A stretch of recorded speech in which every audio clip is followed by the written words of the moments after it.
Congressman Tim Walberg, the Republican from Tipton and Jackson on the other end of our AT&T line. Would you remain in Congress if Donald Trump were elected president? I think there'd be a greater reason for me to remain in Congress.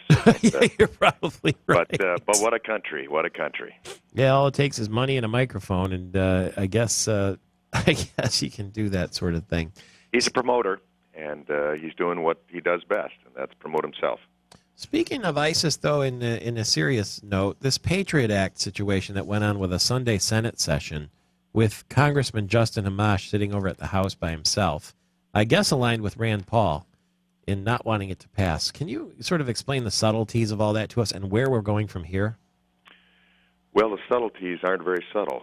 There's a presidential race going on, and in order to make some waves and show a difference from the multitude of other candidates, candidates at times will do things in order to get that attention. I think Rand Paul is a libertarian. He certainly is less interested in taking action on the rest of the world and us involved in it, and yet I think he's a patriot.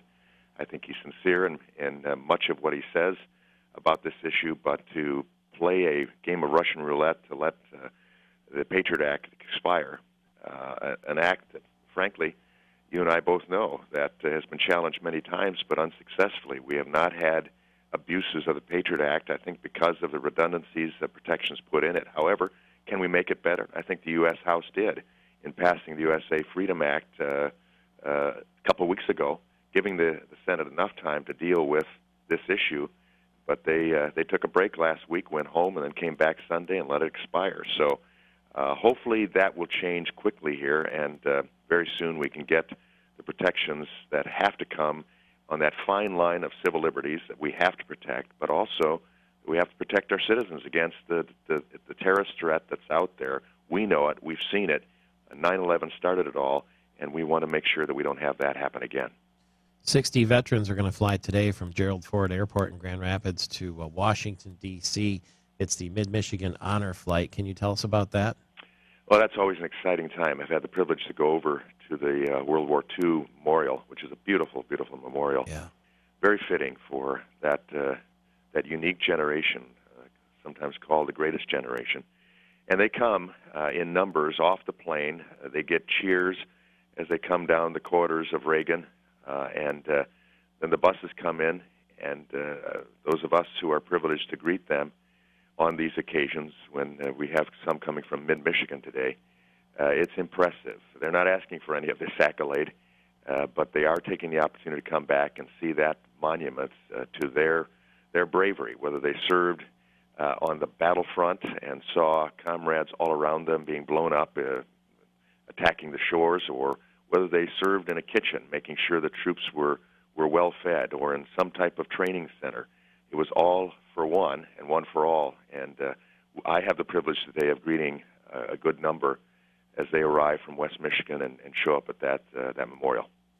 I didn't serve in the military, but I'm always fascinated to hear the stories from the ones who are willing to talk about it, and it seems like it's like the bravery that they showed is superhuman.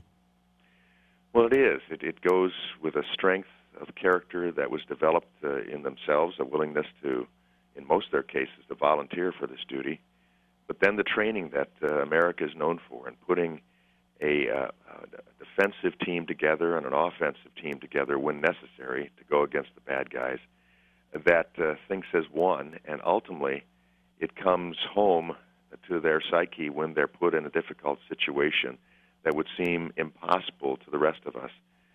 They take it and move forward, and those are the stories that I'm glad are being told.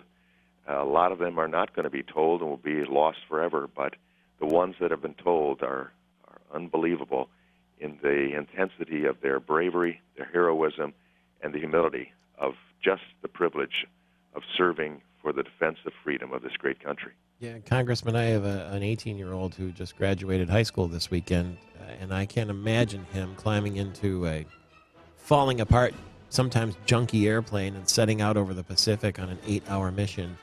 And that's exactly what happened to a lot of those young people. It's just astonishing.